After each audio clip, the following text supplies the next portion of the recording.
All right, so I am really excited to give you guys my July wrap up. August TBR. Um, sorry, I'm a little distracted. I just got home, changed clothes, and hopped in to make this video. So, number one, I read Alloy of Law. It was great, loved it. Loved it so much that I read the other two books in Mistborn Era 2, books 5, which is Shadows of Self and The Bands of Mourning. He's got one more coming out, but I hope he does Dresden File, kind of keeps this thing going. You have Wax right here, you have Wayne right here. They're kind of like a buddy cop duo, just came in from the West. Basically, they call it the Roughs, but they came in from the West into the city, and they're like cowboy cops with magic powers trying to solve crimes in the city. So good, so good. Don't know why I didn't read this one. I just kind of, I was like, with Mistborn, like some of it I loved, like the magic system I loved, and then some of the other stuff I didn't love. And so I was like, this is the second version of Mistborn. I don't think I'm going to like it. Picked up book 1 and then never got around to reading it. I was an idiot. These are great. I hope they keep doing. I really, really hope he keeps doing. I hope he doesn't stop at 4, but I know he's got so many other things going on. But these are so good. So book 1, 2, and 3 of the month, right here.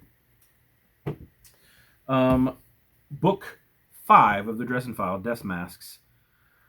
Man, this is good. All the threads are starting to come together. We've got the Holy Knights in this one again. Actually, we have Michael and the Holy Knights. We meet 2 more knights. There are 3 total. Those guys are cool. We have the Denarians, which are demons whose powers associate with the 30 pieces of silver given to Judas when he betrayed Christ. 30 pieces of silver bought Christ arrest, right? Those guys, they're pretty crazy. Basically, they lead you to temptation. They don't possess you completely. They tempt you into the power that they can give you, and then eventually they're like a monkey on your back that eventually takes over and rules your life. And all the people who are holding the coins are willing participants. Really, really cool. Really good book. The ending had me laughing, crying, just going, what the heck? Susan comes back for a little bit. Really cool. Really, really cool. All right, and so as you can tell, I didn't get to the other books in my TBR. I read a bunch, but I didn't read these because I mood read like a crazy person. All right, so I already talked about mood reading book 5 and book 6 of Mistborn Era 2. Foundation was on my TBR, but I had to take it back to the library. It was a library book.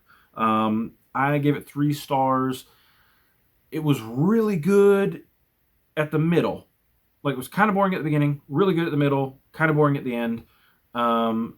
I see what he was doing. Like, I see the way that he was trying to craft the beginning of a epic, like something huge. He's trying to create something that's 1,000 years in the making, and wanted to start the first 150 years is basically what the Foundation is. Foundation and Earth is book 2, and I probably won't get to it in August. I will finish the main trilogy, the first 3 books, before the end of the year. But I may skip a month or 2 before I hit Foundation and Earth. And then I will do, what is second Foundation? Is I think the third one? Maybe. Well, there's a few more books after that, but I'll look into it. But I know Foundation and Earth is the second one, and I'm not ready to read that one because I just was kind of eh. But those will be spoiler-filled reviews when I finally get to them. And then I read all 3 White Sand graphic novels. These are by Brandon Sanderson. Basically, these are the Taladan system, another planet system in the Cosmere. You've got one main sun, right? And then you've got a secondary sun, but that sun is ringed by a particulate ring that puts very little light onto the backside of the planet. Well, the planet is tidally locked, so it doesn't rotate. It revolves around the sun, but it doesn't rotate. Our Earth revolves and rotates, so we get seasons and days. Basically, light side, which is where the White Sand magicians are, they're called them Sand Masters, apt name. They live over here. It's always sunny, and the constant sun does something to the sand. They can use it with magic, and then when they use the magic out of the sand, it turns black, and it takes like 4 hours to recharge. I didn't enjoy it. I didn't hate it. Story, you could tell, was Brandon Sanderson, but all the great world building, crafting, info dumping that you need to get from a Brandon Sanderson story to really pull you into his world and see what he wants to do with it was kind of not there. And because of that, I found it not very fun to read. The art style in the first book and a half, so book one, half of book two, was not very good. And then halfway through book two, they changed the art style for the rest of the series. So you're sitting here, you're getting an entire art style, and then all of a sudden it drastically changes to which I think is a better art style. But it just, like, it had so much going against it. I hope that Brandon Sanderson takes his Dragonsteel company and redoes White Sand. If they redo it, it needs to be a little bit longer too, because you didn't get the world building. But book two was so forgettable. Like the second White Sand graphic novel, you could skip it. You could read 1 and 3 and be happy. Like all you'd have to know is he was trying to convince people of stuff for a little bit. That was it. Like there's a couple assassination attempts that just meh. I mean, there's nothing important to the story that happens there really. A little bit of setup. It's such a forgettable second volume. I mean, it almost wasn't worth the read. I think that's the one I rated the lowest, and I think I gave book 1 a 3 and book 3 a 4, or I might have given them all 3 stars. I don't know, but I wish Brandon Sanderson would take it back and fix it. It's not right. It's not his quality that we're used to as Sanderson fans. So that was another set of books I read. So You Want to Talk About Race by Ijeoma Oluo? Oluo. It was good. I learned a lot from it. I wish it was 2 different books. She gave a lot of examples of her life stuff, like stuff that's happened to her in her life, that racist things that have happened to her, and just a whole bunch of jerks. She had stories about people that even if it wasn't considered racist, it was just rude. Like there was people that have treated her rudely in her life, and I understand where her anger comes from. But I really wanted a book on like how to talk about race, and we spent a lot of time with her personal story. That's why I didn't give it a star rating, and I don't feel I can rate somebody's life story because I didn't have that experience. I'm not that person. Now, if it was just like if you took out all of her life story and just focused on the times that she talked about race, I'd give that 3 to 4 stars. I think it was good. She very much states that she believes America's a white supremacist country. I don't think we're that bad personally. I'm down here in Georgia, and there is obviously racism. There's a good bit of it, but I don't believe that we're that far into white supremacy that it's a white supremacist country. I believe there is systemic racism, and I believe it's bad, but I don't believe that everything is set up against black people. I believe there are many things that are, and she's given great examples of it, and there's a lot that I'd like to change. There really, really is. There's a lot that I'd like to do to help, and I wanted a book on how to be that person who helps. And this book didn't quite fit the bill for me. That's why, I'm not giving it like a 5-star and saying it's the best, it's awesome, it's great. It was more of like how to have a conversation about microaggressions and things like that, where I personally was looking for solutions. I'm more of a solutions-based person, and that's what I'm trying to look for in my everything that I'm doing, right? So this book wasn't quite what I was looking for, but it was a very good book. There were some things that she talked about that I want to incorporate into my daily life. Like she talked about when you're having a conversation about race, to not deflect the issue. Like if you're saying, well, we have such a problem with young black men being arrested, And there have been times that I've said, yes, I think what we need to do is we need to work on getting fathers back in the home. And I think that's where we can fix a lot of that, because culture in Black communities sometimes are a lot of Black men don't feel like being fathers. And I think that's something that has been done over time to culture. And some statistics have shown that. But in that conversation where we're talking about what she or whoever I'm speaking with is having that conversation, it's not time for me to deflect over to this issue that I think is important. I need to listen completely to what she's saying or he's saying or whoever I'm speaking with, and focus on that issue.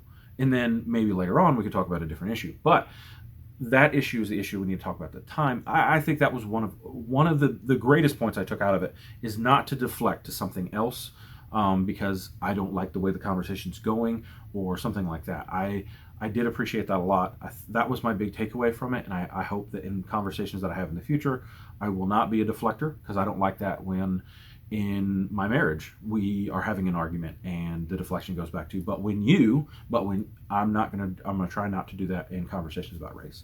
I also read The Memory Police by, I'm gonna put the name here. I had a hard time pronouncing it. I heard it a few times because I listened to the audiobook. We actually did a discussion with Codex Cantina, Deanie, Angela from the Literature Science Alliance, and Michael Knipp.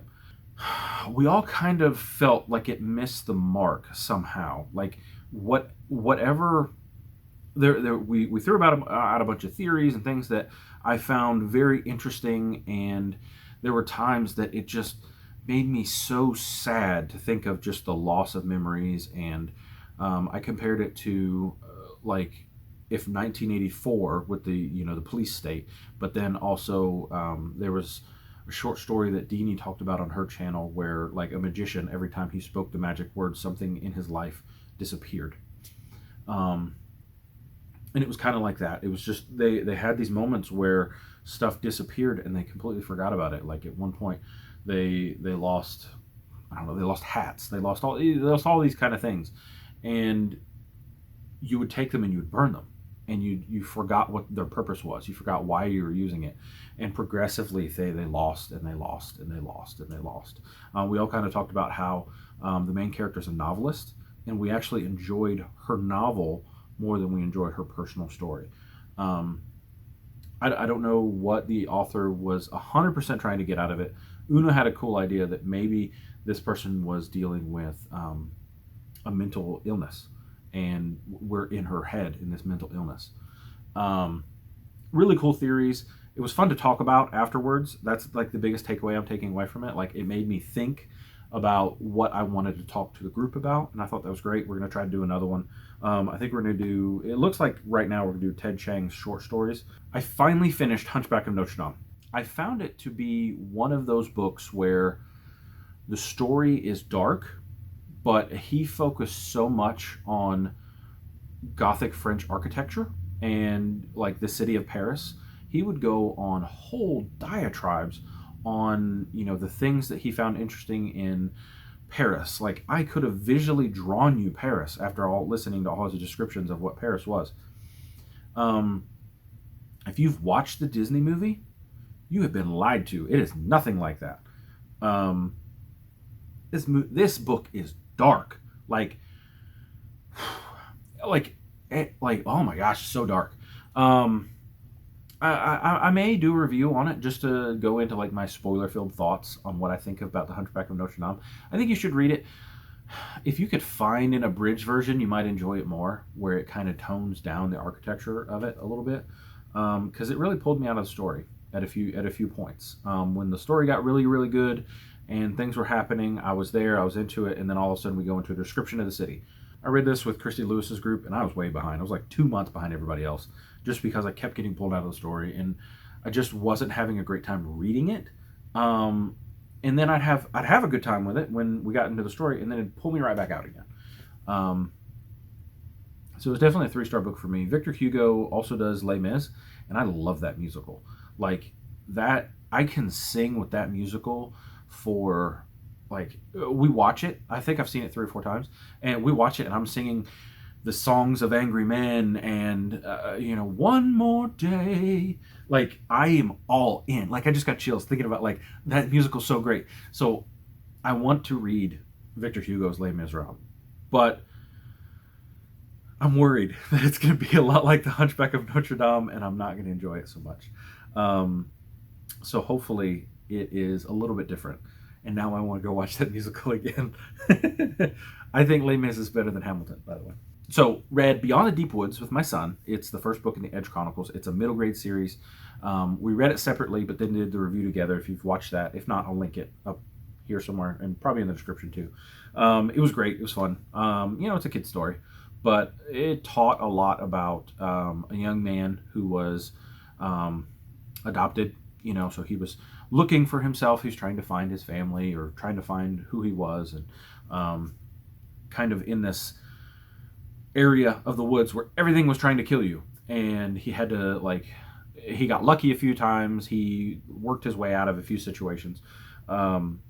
It taught some great lessons for young people, young boys and girls. I think boys and girls will both enjoy it. So I liked it a lot, and I think I don't think I'll continue with the series, but I'm excited for my son to continue with it and hopefully give me his thoughts on it. And I also read some stuff out of the Arcadium Unbounded collection. It is one of those bunch of short stories. Sanderson, I've got all his worlds categorized. These are the different Cosmere universes we know of yet. So 1, 2, 3, 4, 5, 6 different Cosmere universes. That's Roshar, Cell, Scadrial, where Mistborn is, Paladane, which is White Sands. We have the book I just read, or the short story I just read, Shadows for Silence in the Forest of Hell. This one, their Shard is Dead. If you want to watch my Shards video, kind of talk about that, kind of talk about the different worlds and things like that. It has just great histories in here on what the Cosmere is and why we're excited about it. Chrysala is a big character from White Sands who is a scholar, and she's learning about all the different things. Supposedly she's in either Mistborn Secret History or the 11th Metal. One of the two she's in, and you kind of get a good idea on where she's been in the Cosmere. She writes all the Ars Arcanum in the back of the Cosmere books. So excited to finally finish the rest of the short stories. So in this, I've read The Emperor's Soul, White Sand, Shadows for Silence in the Forest of Hell, Edge Dancer, Dromonod System, Six of Dusk. I don't even remember looking at that one. So I need to read 1, 2, 3, 4, 5 short stories out of here to have everything in the Cosmere read at least once. And then before the end of the year, I'd like to reread Mistborn and Elantris. And then if I've reread Mistborn and Elantris, I've reread the entire Cosmere in 2020, leading up to Rhythm of War. So excited about that. That's going to be a big part of the TBR. I'm going to put it right here because it's going to go on the TBR right here. All right, and then things that I've started that I haven't finished. Consider Phlebus. I was reading that. This is by Ian M. Banks. I was reading that with Media Death Cult. He does a YouTube channel, more focused sci-fi, but he's getting into fantasy a little bit more. He's reading The Wheel of Time, which is always great to see somebody read it for the first time. He's a really interesting guy. Moid is, I believe, his first name. And he's just a super nerd. I think he's a little bit older than me, probably in his early 40s. And he might be from the UK. I don't know if he's living, I don't know where he is now, but he's interesting. He usually has a shoulder holster on with a gun. I don't know if he does security or what he does, but his videos are just really engaging, and I enjoy watching his content. I watch all his videos. So I was doing that buddy read with him, but I'm not enjoying it. I'm just kind of meh about it. I've heard the rest of the Culture series by Ian M. Banks is better, and they're all kind of just stories you can read out of in any order that you want. And that this is definitely his weakest book of the series, so I may keep going with it, but I'm not going to continue on with his read-along. He's doing one each month, and I haven't even finished Consider Phlebus. But something that's cool is Hunchback of Notre Dame, one of the characters is named Phlebus. This is Consider Phlebus, and Consider Phlebus is a T.S. Eliot poem that they used for the start of this book. So, Phlebus, the name, has like been all in my reading for the last month. Like crazy that Phlebus is the name that's like popping up again and again and again in my reading this month. Really crazy. But I'm going to read this next month as well. I didn't get to it. Short poems. This is the first of Harvest Books collection of his. I don't think Consider Phlebus is in this one.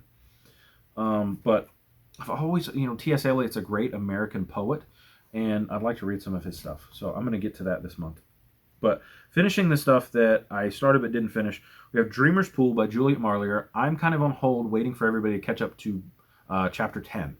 The Discord has a book buddy read kind of thing that we're doing, and there's a whole channel for it. You guys can join if you want to. Follow the link in the description to Discord. We're doing Dreamer's Pool by Juliet Marillier, and I'm waiting at chapter 10, enjoying it so far. I probably would have already finished it if I wasn't waiting for everybody to catch up. So it's enjoyable if you want to come and jump in and read it with us. I think it's like $6 on Kindle, which was where I got it, and enjoyed it quite a bit. Firewalkers by Adrian Tchaikovsky, which is one of his like novellas.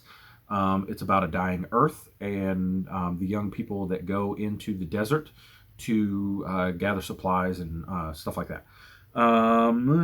Again, not really enjoying it. Considering finishing it, I'm about 70% through. It's really hard for me to DNF books. I mean, if you ever go look at my Goodreads, which is also a link in the description, I have 3 books that I've DNF'd. And I may go back and read them just to say that I've read them. I don't like leaving things unfinished. I'm not an unfinisher. Like, I've had The Poppy War, which I've been working on forever. It's been at 51% on my Kindle forever. But I just can't seem to get back into it. But I'm not throwing it on a DNF shelf because I may pick it up and enjoy the second half of the story. Like, I got to 50% and then just quit. Like, I don't know what's wrong with me. Okay, sorry. Editing me made the decision that this video was too long. Ended up being around 40 minutes. So went ahead and I'm stopping the video right now. This is going to be all of my July wrap up. So I'm going to put 2 videos out probably same day, or like one day and then the next day. And so I'll have that, and then the next video is going to be the August TBR. Thank you guys for watching the video. Please subscribe. I would love to hear your thoughts on any of these books that I read as well. If you've done reviews on them, or if you are excited to read any of them. So really excited. Thank you guys for watching this video, and we'll see you next time. Thanks.